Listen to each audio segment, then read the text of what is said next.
Private television రంగ చరిత్ర. ఒకప్పుడు మాకు దూరదర్శన్ తప్పించి ఇంకో దిక్కే తెలియనటువంటి టైంలో, అంతర్జాతీయంగా ప్రారంభమై మన దేశం దాకా వచ్చినటువంటిది ఇప్పుడు ఈ స్టార్ టీవీది నడుస్తున్నటువంటి వ్యవహారాలకు సంబంధించి సీనియర్ జర్నలిస్ట్ తోట భావనారాయణ గారికి సంబంధించిన ఒక కథనం చూద్దాం.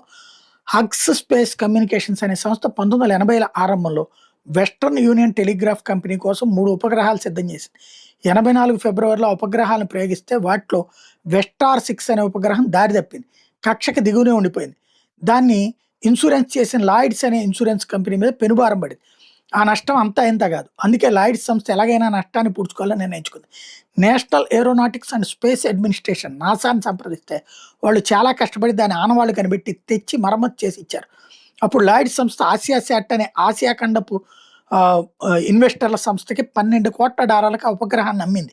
1990లో ఆసియా శాట్ సంస్థ ఒక చైనా రాకెట్ సాయంతో దీన్ని మళ్ళీ ప్రయోగించగలిగింది. ఆ సంస్థలో భాగస్వామి లీకా సింగ్కి రియల్ ఎస్టేట్, షిప్పింగ్ లాంటి రకరకాల వ్యాపారాలు ఉన్నాయి. ఈ ఉపగ్రహంలోని ట్రాన్స్పాండర్లను వేర్వేరు అవసరాల కోసం అద్దెకిస్తూ ఉండేవాళ్ళు. లీషా కింగ్ కొడుకు రిచర్డ్ లీ వయసు 23 ఏళ్ళు. అమెరికాలోని స్టాన్ఫోర్డ్లో చదివి హాంకాంగ్ తిరిగి వచ్చాడు. తండ్రి వ్యాపారంలో పెట్టుబడుల విభాగం చూసుకునేవాడు. 10 ఏళ్ల పాటు అమెరికాలో చదువుకోవడం వల్ల టీవీ గురించి బాగా తెలుసు. ఆసియా ఖండవాసులకు అట్లాంటి వినోదంతో ఎంత మాత్రం పరిచయం లేదని కూడా తెలుసు. పైగా రకరకాల భాషలు. కానీ తన దగ్గర ఉన్న ఉపగ్రహం దాదాపు ఆసియాలో 38 దేశాలను 270 కోట్ల జనాభాను అందుకోగలదు. పశ్చిమ దేశాల కార్యక్రమాలు సహజంగానే ఆసక్తి కలిగిస్తాయి కాబట్టి ఆసియా మొత్తానికి ఒక టీవీ ఛానల్ నడిపితే ఎట్లా ఉంటుంది అనేది ఇతర ఆలోచన. ఆ విధంగా లీ 1991లో satellite television for the Asia region Star సంస్థ పెట్టుకున్నాడు. తన తండ్రి నీడ నుంచి బయటకు వచ్చి తన ఆలోచనతో ముందుకెళ్లాలనుకోవడం కూడా ఈ వ్యాపారాలు అడుగుపెట్టడానికి కారణం. వివిధ దేశాల్లో టీవీ రంగంలో పనిచేస్తున్న వాళ్ళని తన సంస్థలోకి తీసుకుని 1991 ఆగస్టులో స్టార్ ప్లస్ ఛానల్ ప్రారంభించడంతో పాటు prime sports, BBC news, NTV కూడా తన ఉపగ్రహం ద్వారా ఆసియా దేశాల కింద ఏర్పాటు చేశాడు. మొత్తం ఈ ఏర్పాటుకు $30 కోట్ల ఖర్చయింది. $12 కోట్ల ముందస్తు అడ్వర్టైజ్మెంట్ ఒప్పందాల ద్వారా వచ్చేసేసింది. సంపన్నుల కుటుంబాలే లక్ష్యంగా లీ ముందడుగేశారు. జనాభా 2 కోట్లే అయినా తైవాన్ మీద దృష్టి పెట్టారు. అక్కడ 50 లక్షల మంది కేబుల్ ద్వారా ప్రసారాలు అందడం ఒక కారణం అయితే, డబ్బున్న మార్కెట్ కావడం ఇంకో కారణం. అప్పుడప్పుడు భారత్లో స్పందన ఉంటుందని, అప్పుడు అసలు భారత్లో స్పందన ఉంటుందని ఊహించనే లేదు. కానీ అప్పటిదాకా దూరదర్శన్ వాతావరణానికి అలవాటు పడ్డ పెద్ద పెద్ద యాడ్ ఏజెన్సీలు ఒక్కసారిగా Godrej, British Airways, Amul butter లాంటి ప్రకటనలు స్టార్ ఎంటీవీలో ఇవ్వడానికి క్యూ కట్టాయి. అమెరికాలో బి గ్రేడ్ కార్యక్రమాలుగా చెప్పుకునే Santa Barbara, Baywatch, the bold and the beautiful లాంటి కార్యక్రమాలకు ఇక్కడ అనూహ్యమైనటువంటి ఆదరణ కనిపించింది. అంత ఇప్పుడు ఒక్కసారిగా భారత్ మార్కెట్ సామర్థ్యం తెలిసి వచ్చింది. ప్రైవేట్ శాటిలైట్ టీవీ అన్నదే కాదు, స్పాన్సర్షిప్ అనే పదం కూడా భారత్కి కొత్తే. అప్పట్లో దూరదర్శన్ టెలికాస్ట్ ఫీజు మాత్రం వసూలు చేసి స్లాట్స్ కేటాయించేది. గల్ఫ్ యుద్ధాన్ని ప్రత్యక్షంగా ప్రసారం చేసిన సిఎన్ఎన్ వల్ల భారతదేశంలో ఔత్సాహికులైన వ్యాపారులు కేబుల్ టీవీ వ్యాపారం మొదలుపెట్టి డీడీ ఛానల్స్తో పాటు ప్రైవేట్ ఛానల్స్ ఇవ్వడం మొదలుపెట్టిన రోజులవి. కేవలం నగరాలకే పరిమితమైన ఈ వ్యాపారం స్టార్ రాకతో ఊరూరా ప్రవేశించింది. కేబుల్ కనెక్షన్ ఉందా అని అడగడానికి బదులు చాలా కాలం వరకు స్టార్ కనెక్షన్ ఉందా అని అడిగేవారంటేనే స్టార్ టీవీకి కేబుల్ కనెక్షన్కు ఉన్నటువంటి బంధం అర్థమవుతుంది. భారత్లో స్టార్ టీవీ చూసేవాళ్ళు ఇంతమంది ఉండటం లీ అంచనాలకు అందలేదు. పైగా భారతదేశం వచ్చిన ఒక బియ్యం వ్యాపారి కూడా అతగాన్ని మరింత కంగారు పెట్టారు. అంటే సుభాష్ చంద్ర గోయల్, జీ అధినేత అనమాట. ఇలా సాగుతుండగానే మీడియా సామ్రాజ్యపు రారాజు రూపర్ట్ మర్దోక్ 1993లో $87 కోట్ల స్టార్ టీవీ తీసుకున్నాడు. ఖర్చుకు 200 ధర పలికి ఊహించిన లాభం వచ్చిన ఆనందంలో 2 టికెట్లు సహా ఖర్చులు కూడా భరించి అంతర్జాతీయ పర్యాటక ప్రదేశంలో వారం పాటు తిరిగి రావడానికి లీ తన సిబ్బంది మొత్తానికి కానుకిచ్చాడు. ఇటువైపు మర్దోక్ అంత ఎక్కువ ధర ఎందుకు పెట్టాడో ఎవరికి అర్థం కాలేదు.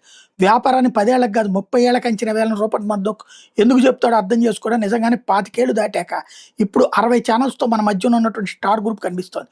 కానీ భారత్లో మర్దోక్ నడక సాఫీగా సాగలేదు. అప్లింకం కోసం జీటీవీ వాడుతున్న ఎర్త్ స్టేషన్ పంపిణీ కోసం జీ ఏర్పాటు చేసుకుని సిటీ కేబుల్లో స్టార్ వాటా తీసుకుంది. ఈ ఒప్పందం ప్రకారం న్యూస్ కార్పొరేషన్, స్టార్ టీవీ యాజమాన్య సంస్థ 1999 దాకా స్టార్ టీవీని ఇంగ్లీష్కే పరిమితం కావాలి.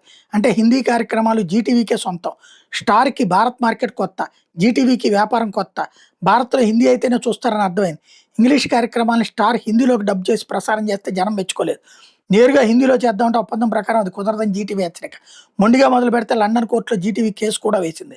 2000 సంవత్సరం మార్చి ముంబైలోని అంధేరిలో స్టార్ టీవీ కార్యాలయం చైర్మన్ రూపక్ మర్దోక్ భారత్లో స్టార్ టీవీ పనితీరును సమీక్షిస్తున్నాడు. అప్పటికే భారత్లో డీడీహెచ్ వ్యాపారం ఆలోచన మీద పెద్ద మొత్తంలో ఖర్చు పెట్టి $100 కోట్ల పైగా నష్టపోయి ఉన్నాడు. హిందీ కార్యక్రమాలు చేయకుండా అడ్డుకున్న జీటీవీతో కలిపేసి ఉమ్మడి వ్యాపారం చేద్దామని కూడా ఆలోచన చేశాడు రూపక్ మర్దోక్. చైర్మన్ పదవితో పాటు పెద్ద మొత్తం ఇవ్వజూపిన సుభాష్ చంద్ర ససేమిరా అన్నాడు. వీటన్నిటితో మర్దోక్ చాలా అసహనంగా ఉన్నాడు. జీటీవీని వెంటాడాల్సిందేనంటూ సంకేతాలు ఇచ్చాడు. సమావేశం బాగా వేడెక్కుంది. కొత్త ప్రోగ్రామింగ్ చీఫ్గా సమీర్ నాయర్ అప్పటి స్టార్ టీవీ పరిస్థితిని తన ఆలోచనలు చెప్పడం మొదలుపెట్టాడు. తాజా రేటింగ్స్ తెలియజెప్పే మొదటి చాట్లోనే జీటీవీ ఆధిక్యం గట్టిపోటీ ఇస్తూ రెండో స్థానంలో సోనీ ఉండటం, ఎక్కడో దూరంగా విసిరేసినట్టు మూడో స్థానంలో స్టార్ ఉండటం చూసి టేబుల్ మీద బలంగా గుద్దుతూ మళ్ళీ ఇలాంటి చాట్ నాకు కనబడడానికి వీల్లేదు తీవ్ర స్వరంతో హెచ్చరించాడు మర్దోక్. నాయర్ వెంటనే తన ప్రెజెంటేషన్లో అసలు పాయింట్కి వచ్చేశాడు. Who wants to be A millionaire అనే ఇంగ్లీష్ షోకి హిందీ వెర్షన్ చేద్దాం అనుకుంటున్నట్టు చెప్పాడు. సినిమాలు సరిగా ఆడని స్థితిలో ఉన్న 57 ఏళ్ల అమితాబ్కి ఉన్న సెలబ్రిటీ స్థాయిని వాడుకోవడానికి హోస్ట్గా ఒప్పిస్తానన్నాడు. ఇంతకీ ప్రైజ్ మనీ ఎంత అని అడిగాడు మర్దోక్. ₹1,00,000 ఇచ్చి కార్యక్రమం పేరు కౌన్ బనేగా లక్పతి అని పెడతానన్నారు నాయర్. అంటే ఎంత మళ్ళీ అడిగాడు మర్దోక్. ఆయనకి అర్థం కావడానికి $2,133 అని చెప్పాడు నాయర్. ఇంత తక్కువ పెదవిచ్చాడు మర్దోక్. కళలో ఊహించుకోవాలంటే ఎంత ఉండాలి అని మళ్ళీ అడిగితే కోటి అంటే 10 మిలియన్ల అని జవాబు వచ్చింది. అర్థం కాలేదు, మళ్ళీ చెప్పమంటే $2,13,310 అని అక్కడ ఎవరో అన్నారు. అయితే అదే ఖాయం చేయండి అని వెళ్ళిపోవడానికి లేస్తూ అక్కడ కుర్చీ మీద ఉన్న తన కోటు అందుకున్నాడు మర్దోక్ మరో మాటకి తావివ్వకుండా. ఆ ఒక్క నిర్ణయం ఈ సహస్రాబ్ది తొలి ఏడాది భారత టీవీ కార్యక్రమాల చరిత్రను ఒక కీలకమైన మలుపు తిప్పింది. టీవీ కార్యక్రమాల వీక్షణలో 2000 సంవత్సరం జూలై 3వ తేదీ ఎప్పటికీ చరిత్రగా మిగిలిపోతుంది. ఆ రోజు స్టార్ ప్లస్ 2 కార్యక్రమాలకు శ్రీకారం చుట్టింది. ఆ రెండు దేనికదే ఒక్కో బృహత్ కార్యక్రమం. అంతర్జాతీయంగా పేరు మోసిన హూ వాంట్స్ టు బి ఏ మిలీనీర్ అనే గేమ్ షో అమితాబ్ బచ్చన్ యాంకర్గా కౌన్ బనేగా కరోడ్పతి పేరుతో ప్రారంభం కావడం ఒకటైతే, ఏక్తా కపూర్ సారథ్యంలోని బాలాజీ టెలిఫిలిం సంస్థ వారి సీరియల్ క్యోం కీ సాస్ భీ కభీ బహూ థీ రెండోది. భారత్ చలనచిత్ర రంగ దిగ్గజమైన సూపర్ స్టార్ అమితాబ్ బచ్చన్ స్వయంగా హోస్ట్ చేసిన కార్యక్రమం కావడంతో సహజంగానే యావత్ భారతదేశం ఆ కార్యక్రమం కోసం ఎదురు చూసింది. జూలై 3న రాత్రి 9 గంటలకు స్టార్ ప్లస్ ఛానల్ ట్యూన్ చేసి ఎదురు చూస్తున్న ప్రేక్షకుల ముందుకు హుందాగా నడిచి వచ్చిన అమితాబ్ తన గంభీరమైన స్వరంతో షూర్, కాన్ఫిడెంట్, లాక్ కియా జాయే అనడం ఎంతగా ప్రేక్షకులకు వెళ్ళిందంటే, ఎవరైనా ఏదైనా సమాధానం చెప్పినప్పుడు ఖరారు చేసుకోవడానికి అన్నట్టు ఇలా అడగడం అప్పట్లో పరిపాటి అయింది. ఆ విధంగా భారత్ టెలివిజన్ చరిత్రలో ఒక అద్భుతమైన గేమ్ షో మొదలైంది.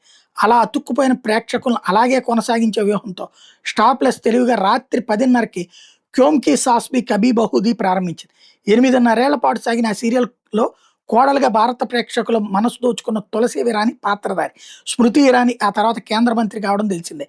ఈ 2 కార్యక్రమాల ఘన విజయంతో భారతదేశంలో భారీ సెట్లు, ఖరీదైన కాస్ట్యూమ్స్, విలాసవంతమైన నిర్మాణ విలువలతో అత్యంత ఆశావహమైన జీవనశైలిని ప్రతిబింబించేలా విదేశీ కార్యక్రమాలకు ఏమాత్రం తగ్గకుండా కార్యక్రమాల రూపకల్పన మొదలైంది. ఖర్చు పెట్టే కొద్దీ ప్రేక్షకులను ఆకట్టుకోవచ్చు అనే అభిప్రాయం బలపడింది. 1990ల నాటి కరణ్ జోహార్, యశ్రాజ్ ఫిల్మ్స్ను తలపించేలా ముందెన్నడూ భారత్ టీవీ తెర మీద కనబడని హంగామా మొదలైంది. ఇప్పుడు భారతదేశంలో నెంబర్ 1గా ఛానల్గా ఉన్న స్టార్ తెలుగు టీవీ 10 ఏళ్ల కింద స్టార్ చేతుల్లోకి ఎలా వెళ్ళింది అనేది 2,400 కోట్లకి ఎట్లా ముడిపోయిందనే విషయాలు ఇంకోసారి చెప్తానంటున్నారు.